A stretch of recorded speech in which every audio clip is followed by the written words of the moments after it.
había una burguesía que admiraba al cine ruso y el cine alemán y a Kim Vidor, y en fin, pero es que todo era tan raquítico. Alejándonos en el tiempo, pues sí que se veía que era una historia muy fragmentaria, ¿no? El problema en el Estado español es precisamente que sí hubo un número considerable de películas experimentales o un cine experimental de cierta envergadura, pero lo que falló completamente pues es su visibilidad, los espacios que se pueden crear para verlo.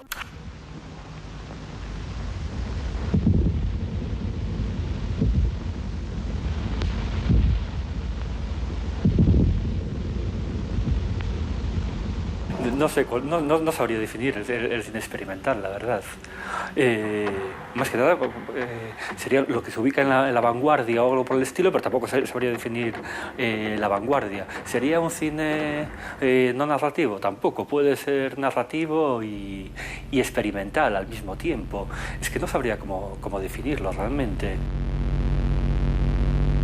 Bueno, el cine experimental es algo un poco brumoso, pero grosso modo yo diría que es aquel cine que se aparta del mainstream del cine dominante y explora vías alternativas, no canónicas, contra los códigos dominantes, intentando el cine de laboratorio, ¿no? El cine no quiere ser ni experimental, ni alternativo, ni comercial.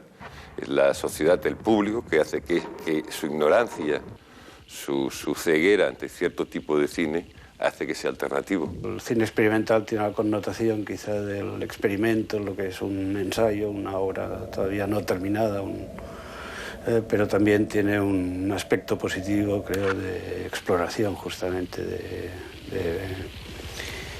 buscar nuevos caminos para un medio, ¿no? Es una definición en negativo, es un cine no codificado, con lo cual es un cine completamente libre y ahí prácticamente cabe de todo. Es una puerta abierta y yo creo que definirlo por lo que es casi imposible porque la variedad dentro del cine experimental es amplísima. Pues es un cine que investiga en el propio cine y que no se conforma con las reglas industriales. Un cine atonal, en el sentido de que es el cine a lo mejor que se escaparía de la tonalidad que sería el cine de alguna forma narrativo, más convencional. Pues es un cine en el cual la persona que está detrás de la película o de la obra final tiene absoluto control de todo, ¿no? Toda obra hecha desde una experiencia profunda, poética, creativa, de aventura y de honestidad, es experimental, es un experimento. El cine de vanguardia experimental nace para impugnar el cine industrial dominante, y la industria del cine español es tan raquítica que no había mucho que impugnar, ¿no?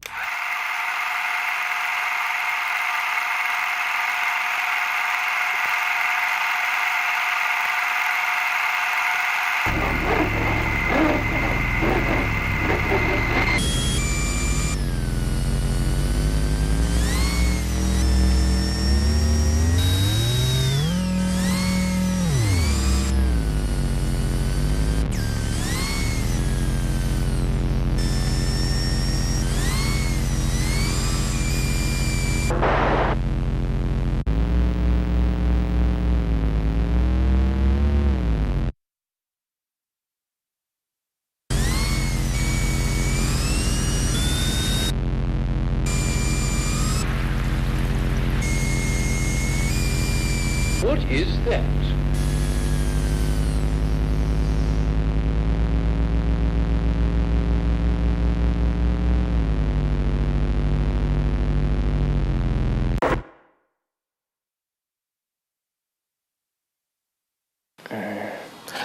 Yo creo que el cine experimental español llegó con un poco de retraso y muchos de los experimentos, entre comillas, de la gente que quería experimentar o que tenía una intención rompedora de hacer algo que nunca se hizo antes, pues en ese sentido llegó un poco tarde. Y muchas de las cosas que se pretendían originales pues ya existían en otras cinematografías, pero yo creo que eso tampoco va en contra del valor de las películas que se hicieron. Muchas de las cosas que han funcionado aquí como vanguardia o como experimentación, en el fondo son relativamente tradicionales, conservadoras en un punto, ¿no? La producción experimental, independiente en general, casi se podría decir que empieza utilizando medios profesionales. Se empieza trabajando en 35 milímetros, es desde el caso de Valdelomar hasta el de Portabella y alguno más, ¿no? Luego el 16 milímetros, que es el formato que ha sido habitual en el cine experimental en un plano internacional. Y en cambio ya para nuestra generación lo que empezamos trabajando fue en Super 8, ¿no? O sea que hay una disminución que ya me parece bastante significativa en cuanto a los medios, ¿no?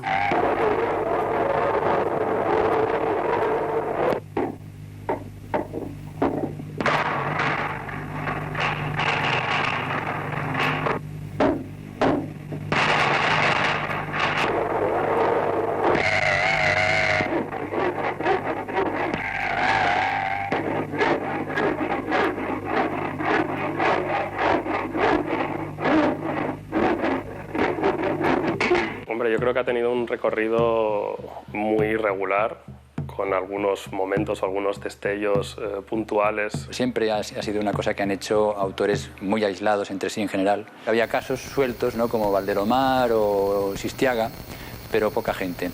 Entonces, de la generación esta de los 70, digamos, pues está Zulueta, que enseguida fue un poco un ejemplo para muchos de nosotros.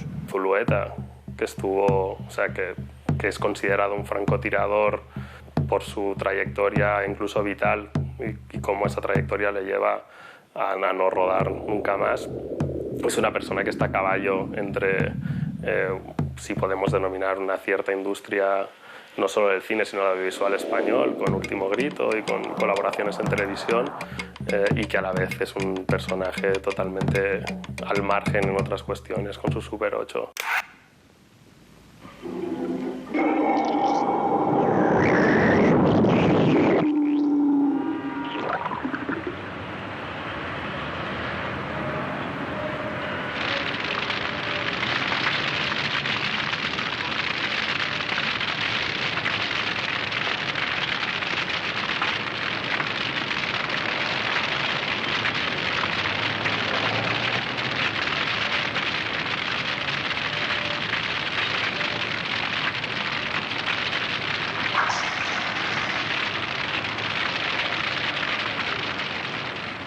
Autores clave, para destacar alguno de ellos, creo que es Iván Zulueta, desapareció recientemente. Creo que es una persona que ha sabido tocar lo que es el cine más comercial con películas como Arrebato, y entre sus dos únicos largometrajes ha sabido hacer durante esa década de los 70 unos Super 8 que ha sabido luego integrar en un formato más estándar. Y volviendo otra vez hacia atrás, unos autores importantes que, digamos, fueron los que dieron carta o pistoletazo de salida es la obra de Valdelomar, y lo que nos encontramos es que hay un vacío muy grande, una laguna, digamos, desde los inicios de lo que es la historia oficial del cine hasta Valdelomar. En España casi cine de vanguardia, cine experimental propiamente dicho, como se podría considerar referencias de Centro Europa, no encontramos ninguna. Y entonces tenemos el caso, pues el de Luis Buñuel junto con Salvador Dalí, que hicieron pues El perro andaluz y La edad de oro, pero son películas que no están hechas directamente, no están hechas concretamente en España.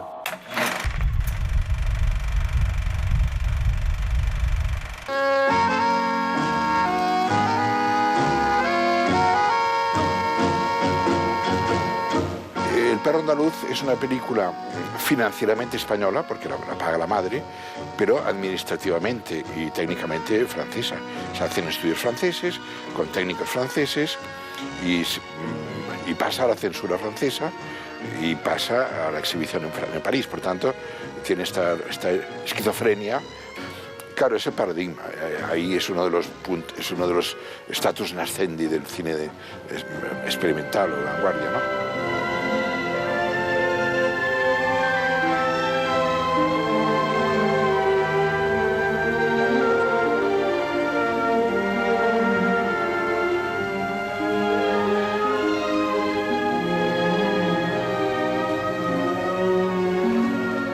Perron d'Or, de todas formas, recoge el imaginario de la residencia de estudiantes. Por lo tanto, la materia prima de esa broma en torno a la dificultad de consumar una relación heterosexual, que es el tema de la película, es eso. El chico quiere conseguir a la chica y la chica se escapa, se va en escente, ¿no? Y las hormigas, el deseo masturbatorio, se ha dicho, todo eso. Pero la materia prima, en vísperas de empezar el rodaje, pocos días antes, escribe uno a Pepín Bello y le dice: es la película que más te va a gustar, todas nuestras cosas en la pantalla, es decir, los juegos, las bromas, los chistes de la residencia están allí. Y ese primer aspecto sería un poco el imaginario colectivo de ese mundo que aparece allí.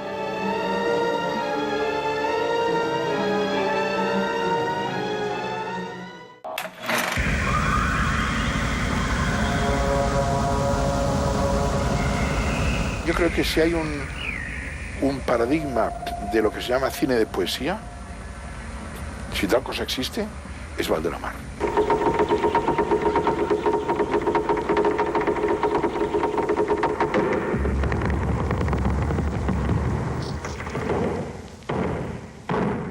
Valdelomar, que es una de las figuras claves como, bueno, de la cinematografía española, dentro de experimental, aunque podríamos definirlo como un cine más lírico, poético, muy entroncado con lo que es la mística. Una película que le entusiasmó, la película que seguramente más le gustó a Valdelomar, o de las que más le gustó, era 2001 de Kubrick.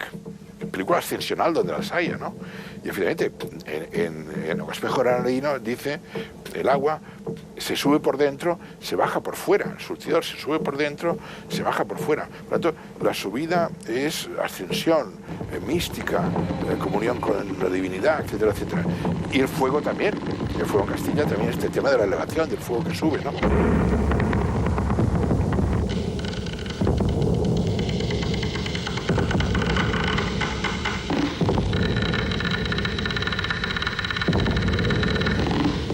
Valdelomar tenía además la condición de poeta, la de ingeniero.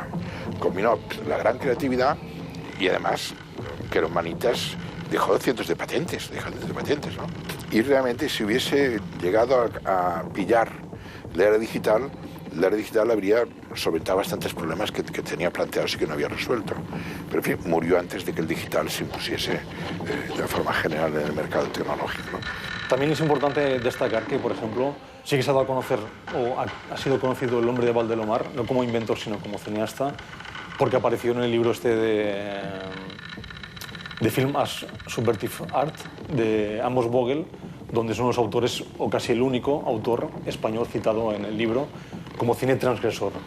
Y es gracias a esta cita que le dedicamos Vogel, que es un cineasta que ha estado contemplado en la cinematografía norteamericana. Lo que pasa es que lamentablemente este país nuestro, que siempre es periférico en el cine mundial, pues sí, se ha visto en algunos festivales, está reconocido por las élites minoritarias que han estudiado el cine experimental, pero no ha tenido el reconocimiento público que realmente se merece, porque sin duda yo diría que probablemente es el más importante cineasta experimental en la historia del cine español.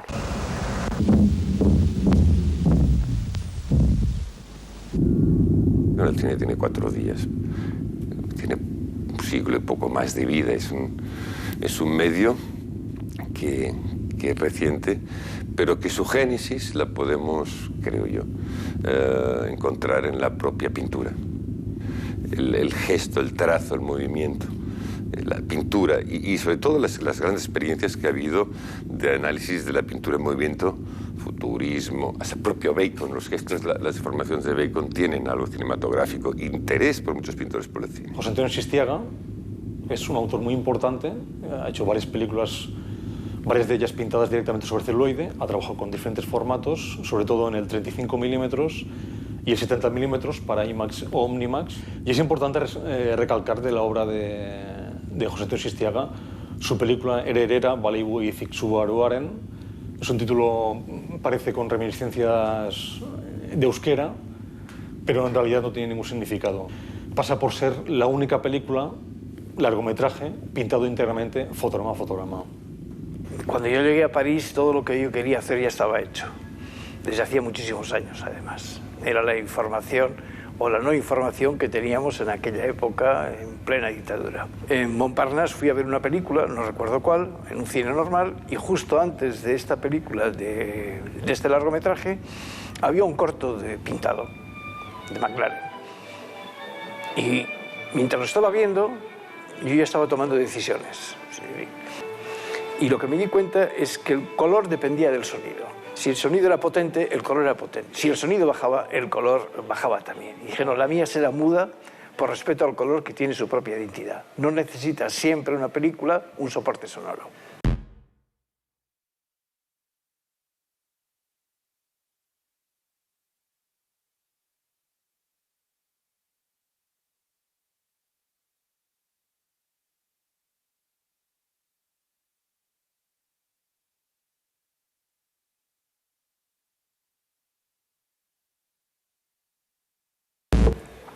Y la segunda era que la película de McLaren producía un efecto óptico de subir y de bajar.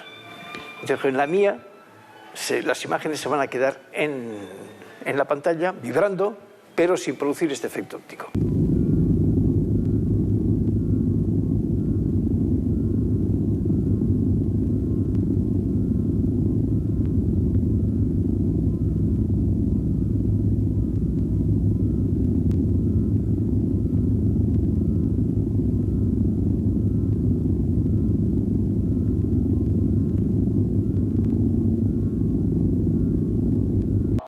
Una figura que también me gustaría destacar, y sobre todo para sacarlo de esta separación que han podido sufrir de lo que es el cine profesional del cine amateur, es la figura de Tom Sirera.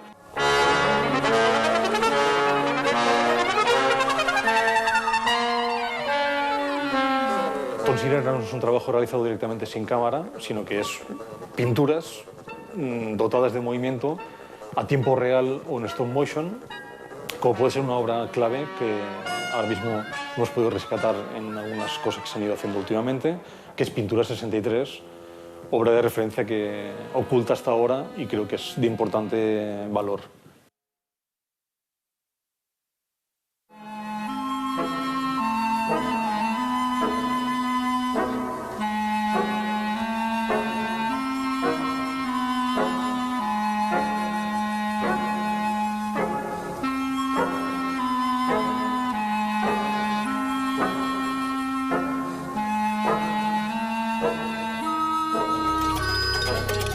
La pintura fertiliza mi obra cinematográfica. Si no hubiese mi experiencia de años como pintor, hubiese entrado con paso equivocado en el mundo cinematográfico.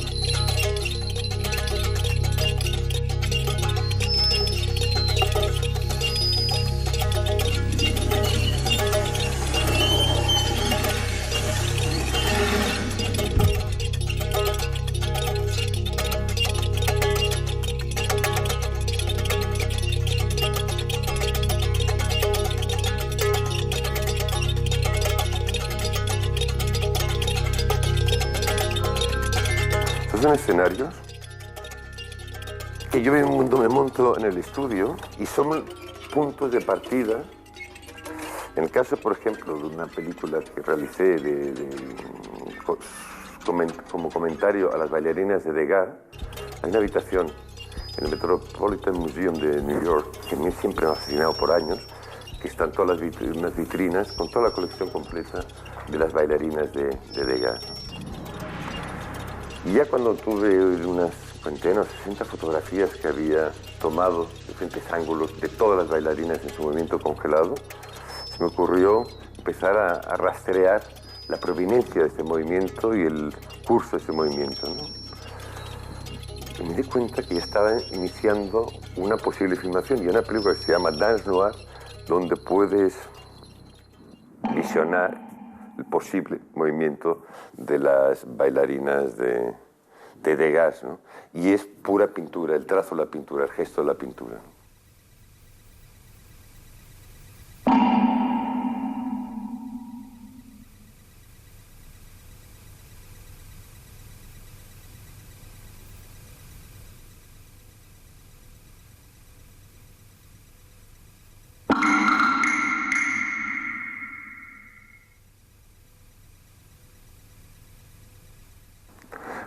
gustaría ver qué película hubiese hecho Picasso.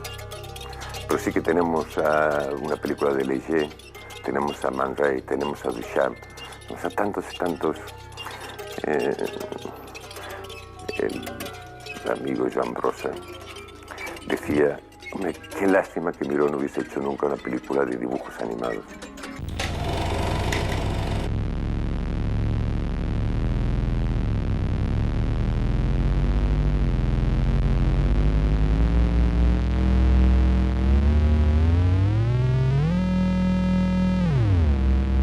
Para que un cine deje de ser invisible, lo importante es que ese cine tenga un sitio donde proyectarse. Yo siempre digo que la película que no se ve es la que no está hecha. Si una película está hecha, está grabada, acabada y dentro de una caja, eso se ve de una manera u otra. Yo quería hacer un cine que no pasaba por censura. En aquel momento hay que recordar que para reunirse un determinado número de personas se necesitaba un permiso gubernativo. Entonces, la manera más fácil de reunirse es hacer una sesión con una película. Solo tenías que pedir permiso, no siempre, pero al Ministerio de Información y Turismo. Entonces eso daba las posibilidades de que se reunieran 100, 200 personas y luego en el debate posterior pues se hablara de la película y de todo lo que fuera falta. Los canales de exhibición en aquella época eran todos alternativos, eran pues, centros culturales, centros sociales, ateneos, partidos políticos. El Cineclub era una plataforma muy potente, pero sobre todo además en Cataluña había un movimiento importante de realización de determinados cortometrajes, a menudo de contenido social o político, también experimental.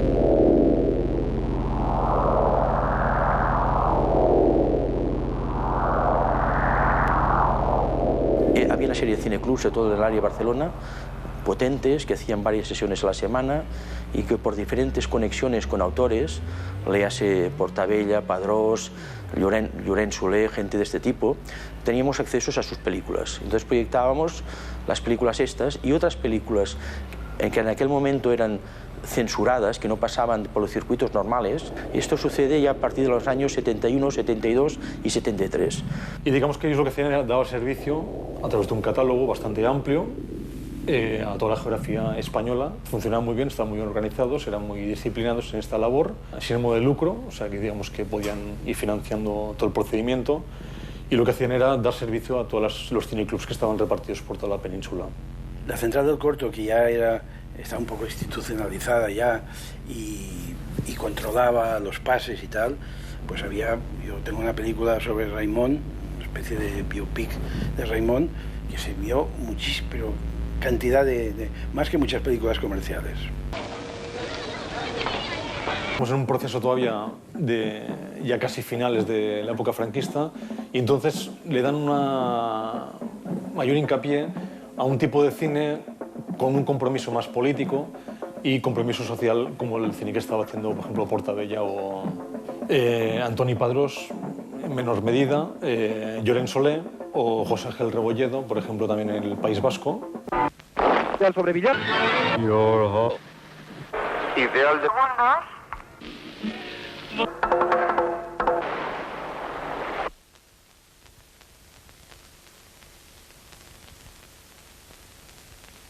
Antisalmo nace de un poema. El poema se recita en off en un momento, pero la película es mucho más.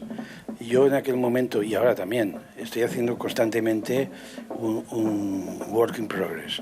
Yo siempre voy, en el coche siempre llevo la cámara. Pues en aquella época, como yo ya hacía experimentación, llevaba una cámara de 16 y rodaba muchas cosas. Y viajaba mucho a Alemania, y a Alemania del Este fui muchas veces. Entonces, todo eso lo reuní, pero ya veréis que tiene un fondo de contenido que es siempre este rechazo a la religión, este rechazo a la alienación religiosa, ¿no?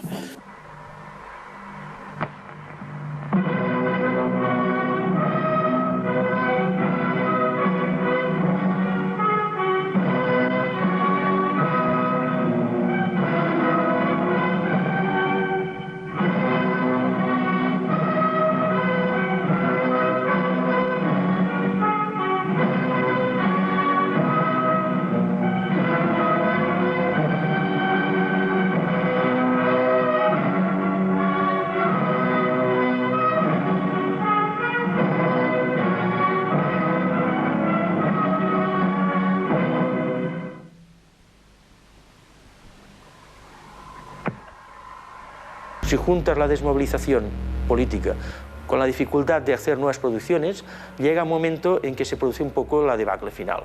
Y en aquel momento nosotros lo que hacemos es intentar cerrar ordenadamente, diríamos, la tienda que tenemos, la tienda de la Central del Cordón. Yo creo que hasta la Escuela de Barcelona no se produce un cierto renacer del espíritu vanguardista. ¿Cómo nace? Esto te puedo contar porque yo fui testigo y partícipe, ¿no?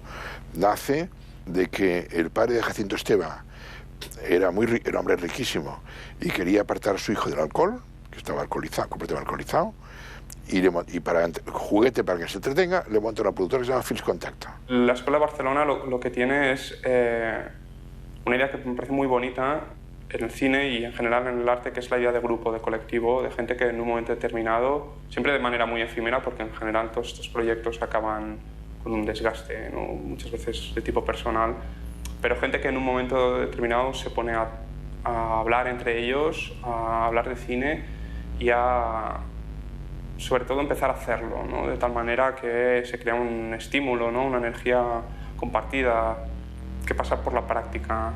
Y eso me parece que es algo que, por ejemplo, en el cine catalán, en el cine español, ha surgido de forma muy esporádica. La Escuela de Barcelona tiene un ideólogo que es Joaquín Jordà, importante, figura importante, que sí que merece un cierto seguimiento en el cine experimental, ¿no?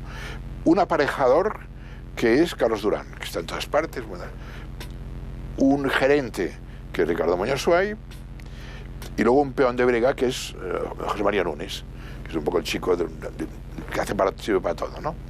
Y con este núcleo, y luego otras incorporaciones, Ricardo Bofill, etcétera, etcétera, pero bien, ese era un poco el núcleo duro, nace la Escuela de Barcelona, que nace como oposición al cine de crónica social post-neorrealista de Madrid. Hay que ver un poco las películas que hicieron. Las películas creo que son muy contradictorias, están llenas de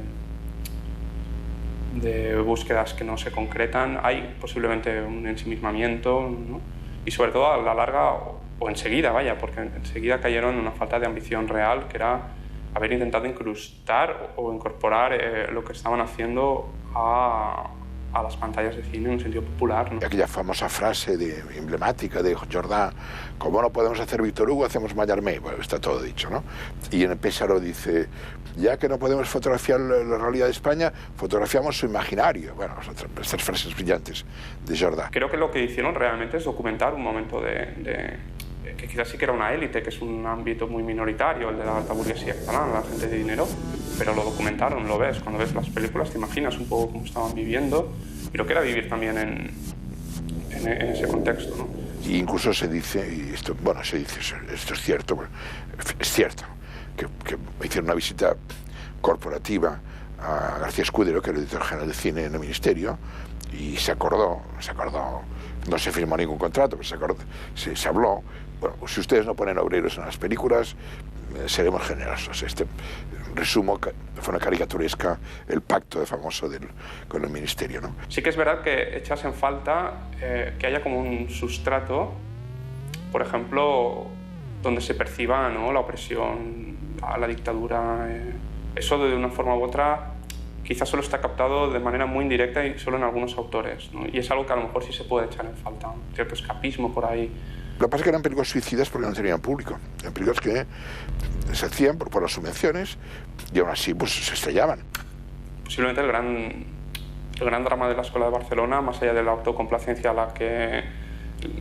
la que enseguida caen, es que hoy día, por ejemplo, es un nombre mítico para nosotros.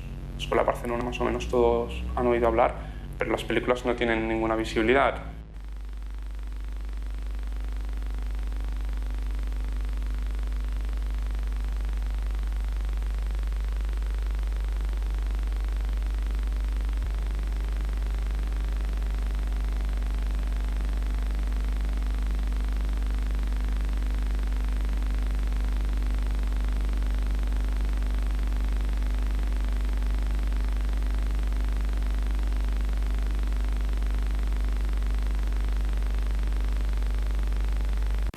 Si tuviéramos que definir uno de los momentos así de edad de oro de lo que es el cine experimental en España, podemos decir que fueron los años 70, tanto la primera mitad como la segunda. La primera mitad porque había un cine como hemos dicho, comprometido políticamente, es decir, que hacían fuerza criticando sobre todo con el cine de Padrós, de los finales de los 60 y demás.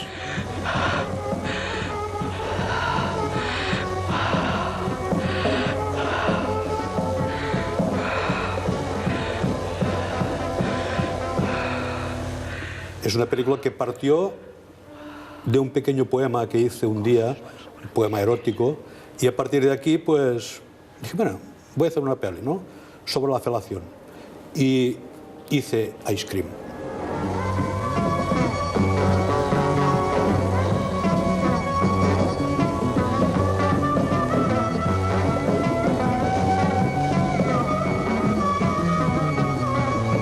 Siempre he sido un poco como una especie de kamikaze, ¿no? Un poco de... Hacía mi cine sin esperar nada, absolutamente nada. Ahora sí que la gente cuando hace cine espera algo más. Yo no. Yo nunca esperé nada. Nunca, jamás. Hice las películas, pero cada vez era como un suicidio, pero continuo, ¿no? Y también existe un núcleo bastante importante, nacido a principios de los años 70. Estaba formado por Eugeni Bonet, Manuel Huerga, Eugeni Balcells, Juan Bofill. Aquí en Barcelona se generó un cierto ambiente en torno a la Filmoteca, a veces el Instituto Norteamericano, a veces el Instituto Alemán, en los años 76 al 78 aproximadamente. La Filmoteca que había en Barcelona en aquella época, que la dirigía Ramón Herreros, y que prácticamente era la panacea, era el oasis perfecto.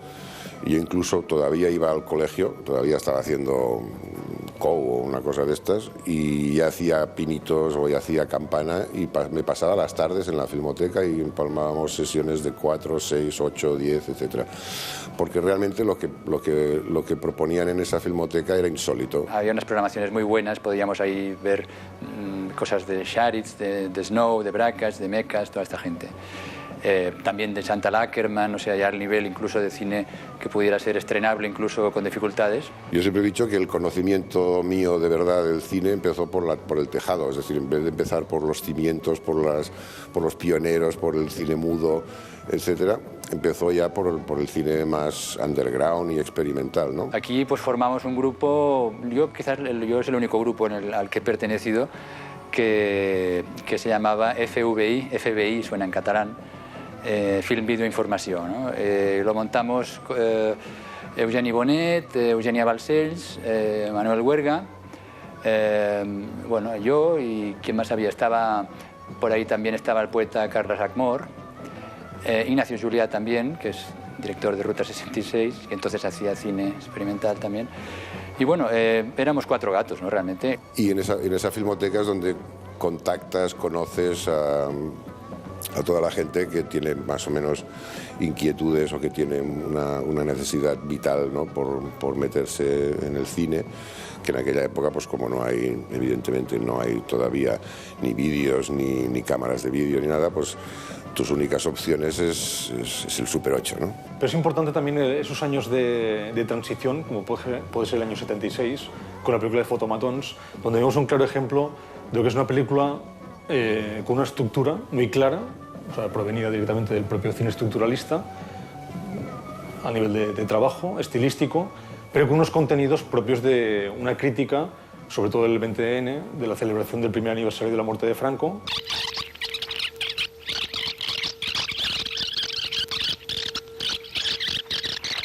Fotomatons es una pieza que la concebí originalmente para un film colectivo que se titula La ciudad. Entonces, la pieza que yo realicé, me fijé tomé la ciudad por un ángulo un poco oblicuo, que era a través de los habitantes, digamos, representados a través de las fotos de carnet, ¿no?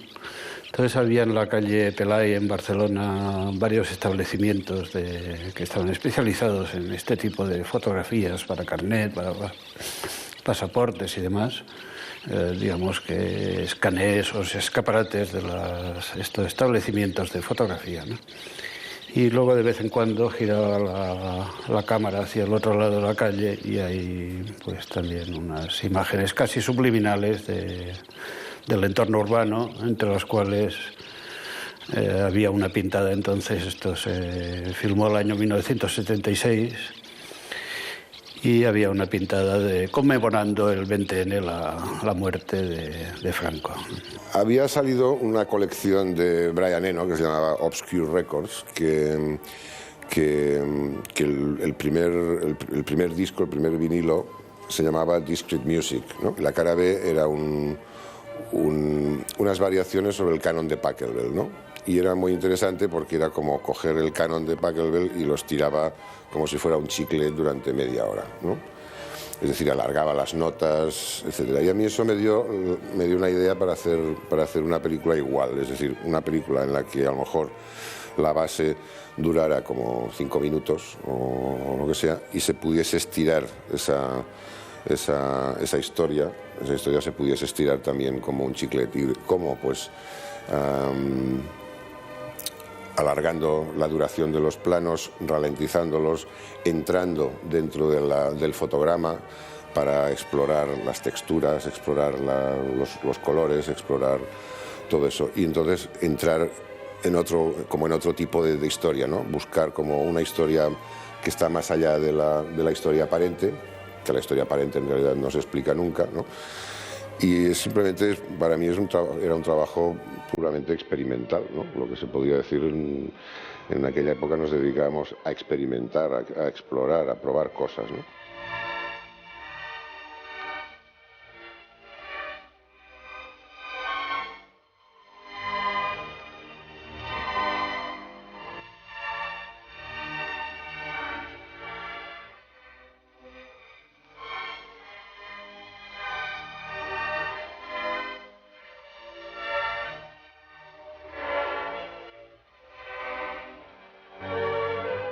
Asignaturas se refiere un poco a los signos de la naturaleza, a veces invisibles, que es una cosa que yo he trabajado mucho en fotografía. Por un lado salen los signos de la naturaleza y por otro hay un momento en que empiezan a salir unos signos que ya no son naturales, sino que son superpuestos, mis gestos encima de los signos de la luz natural.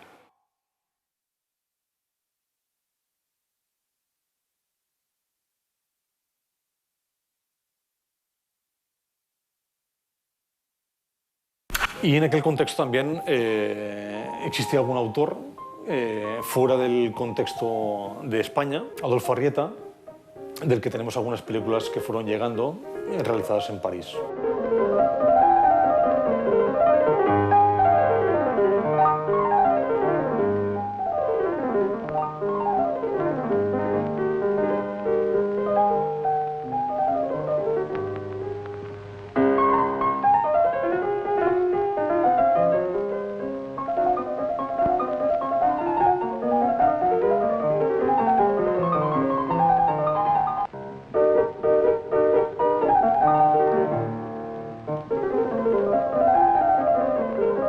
A filmar a Javier Grandes, que era mi actor, jugando con una pirindola, y a partir de las primeras imágenes seguimos filmando, y así estuve un año y medio con muchísimo material que luego monté yo mismo en una pequeña moviola, y resultó ser el crimen de la pirindola, que llevé a París y mostré a los Cahiers du Cinéma. Jean-André Fieschi escribió un artículo en los Cahiers du Cinéma sobre el crimen de la pirindola. Y eso me estimuló bastante para seguir haciendo películas de la misma forma. En realidad es así como he hecho todas mis películas. Mi trabajo en el cine es más cine de artista, ya que hablamos de experimento. Todo es un experimento, pero el cine de artista y la escuela que yo hice en París es la de cine, Cinéma Vérité, con Jean Rouge, con Fulchignoni, con les Frères Blanchet y con gente que luego fueron amigos y también colaboré con ellos, con Rouge, por ejemplo. Bueno, Miserere es una colaboración con Miralda y digamos, se articula de alguna forma como un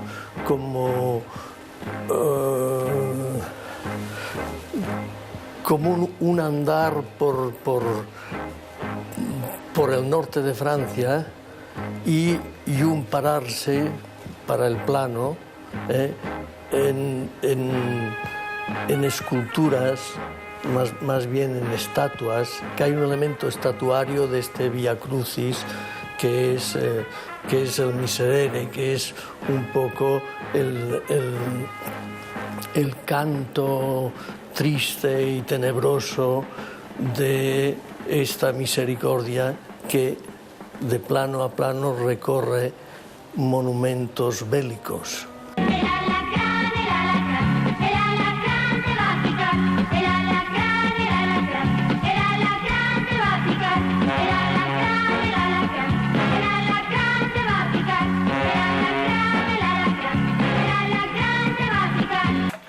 El cine que se desarrollaba a través de, por ejemplo, como figuras clave que he dicho Zulueta o Almodóvar, afincados en Madrid, está más emparentado con lo que era el underground americano, con autores, claro, como Jack Smith o Andy Warhol, donde era muy importante toda la parte performática que se llevaba a cabo durante las proyecciones, sobre todo en formato Super 8. Yo recuerdo que en aquella época conocimos a Almodóvar, un señor que hacía cine Super 8 en Madrid, y por primera vez cuando vino a Barcelona pues se anunciaba por las Ramblas en plan hombre anuncio, ¿no? Ponía películas de Almodóvar, entonces paseaba por las Ramblas y las pasaba creo que era en el local, en el Salón Diana,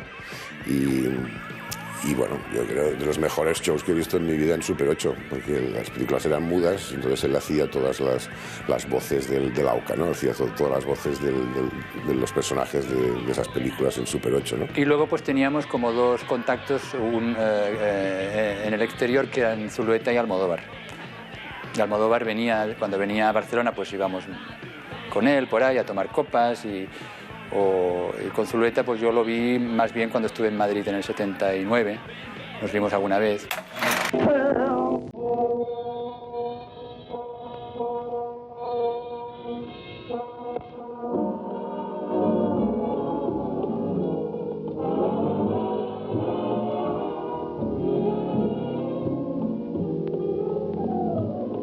¿En qué rumbo se ha perdido mi paloma?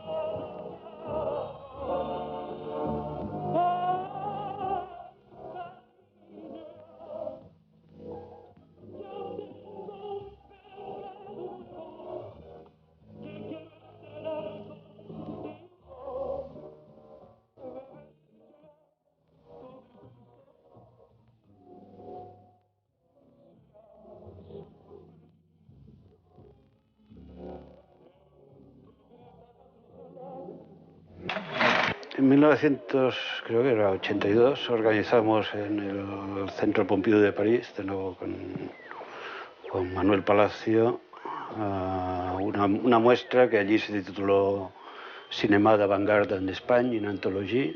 Yo siempre he dicho que ese programa en realidad fue un hito, pero también fue una tumba, ¿no? Porque prácticamente a partir de allí casi ya la producción cesó.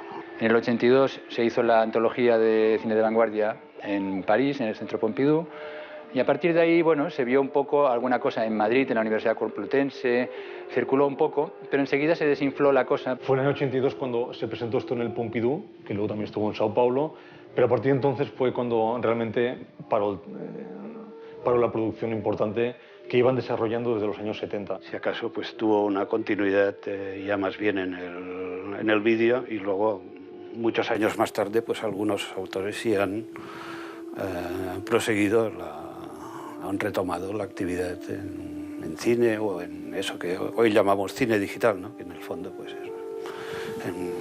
podría decirse que es vídeo también.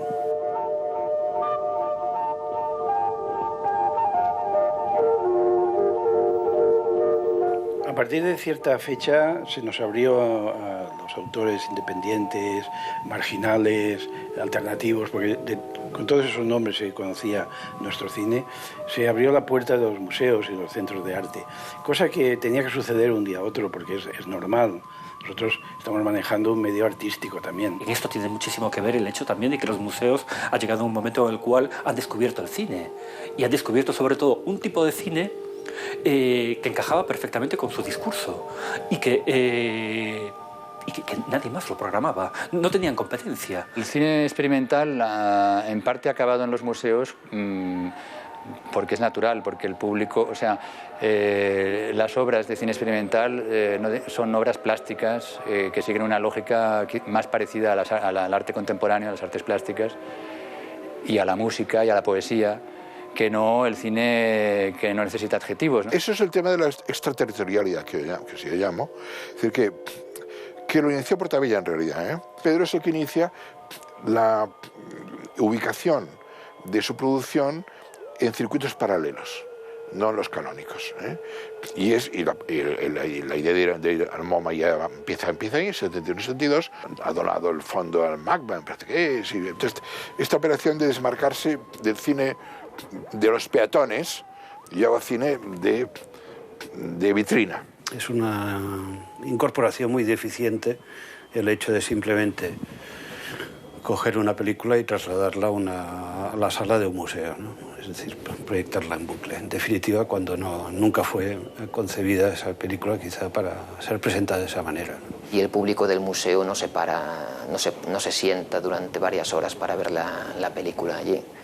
Con lo cual te quedas con fragmentos, tienes una visión muy fragmentada de la obra. Yo creo que una obra de estas características pierde en el museo.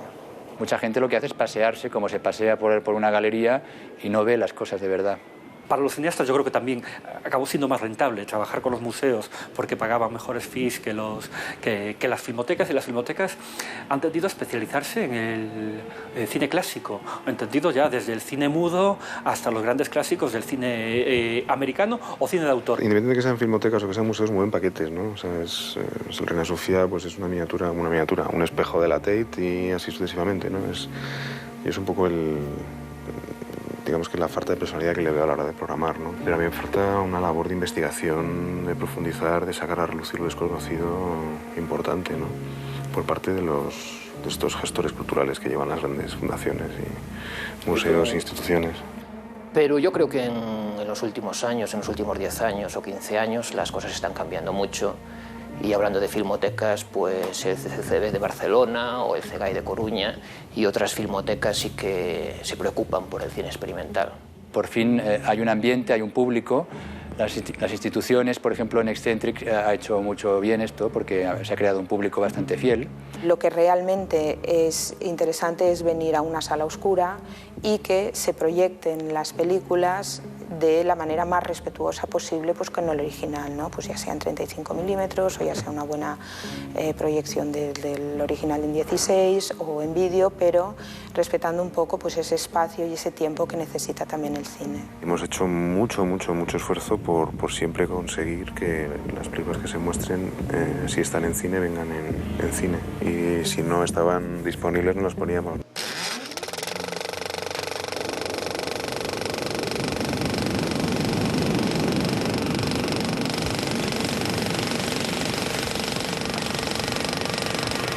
Una serie de gente en distintos puntos de la geografía española que efectivamente están trabajando a todos los niveles, cruzando un montón de plataformas y de circuitos y que, por supuesto, no solo se ciñen a lo que es el arte o los centros a las instituciones artísticas, sino también el audiovisual en cuanto a un concepto mucho más juguetón, mucho más amplio, mucho más ágil, mucho más divertido.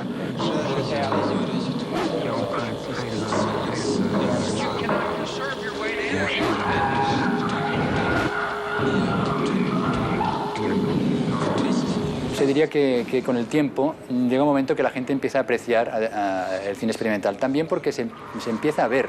Internet y el DVD pues, han cambiado mucho los hábitos de consumo y es algo que yo dudaba al principio, de que las ediciones en DVD se preocuparan un poco por el cine más alternativo Y estoy viendo que te vas a cualquier centro comercial y te encuentras cosas que hace unos años era impensable verlas editadas o incluso verlas proyectadas en una cinemateca. Para que la gente sepa que existe este tipo de cine y puedan continuar haciendo una obra coherente, el tipo de las pantallas estables. Por ejemplo, gracias a Eccentric, como pantalla estable ya que lleva 8 años, ha creado un punto de encuentro no solo de nuevas generaciones, sino de que los autores como Juan Buffy y Eugeni Bonet, que hacía tiempo que no hacían obra, les ha servido de motivación y poner en contacto, hacer como una especie de diálogo de diferentes generaciones que permiten hacer una transmisión de conocimientos.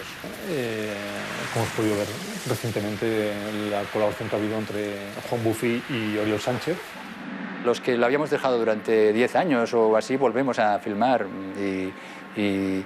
y entonces ya no se sabe si es cine experimental o si es vídeo, porque muchas veces filmamos en cine, incluso en Super 8 o a lo mejor en 16, pero la difusión, incluso la edición, yo por ejemplo filmo en Super 8 y edito en vídeo, ¿no? Yo vengo de la tradición de la sala oscura, de la catedral oscura, cuando los cines eran una catedral oscura, acogedora, con una gran pantalla, una cortina de terciopelo que se abría y un ritual, y veías primeros planos de 4 metros de altura, ¿no? Que en los años 50, Alberto Latuada dijo una frase que me impactó mucho, por eso la recuerdo, dijo: llegará un día que la cámara de cine será como el bolígrafo, como ahora es el bolígrafo. No, ese día ha llegado. Hay por ahí festivales de cine hecho con teléfonos celulares.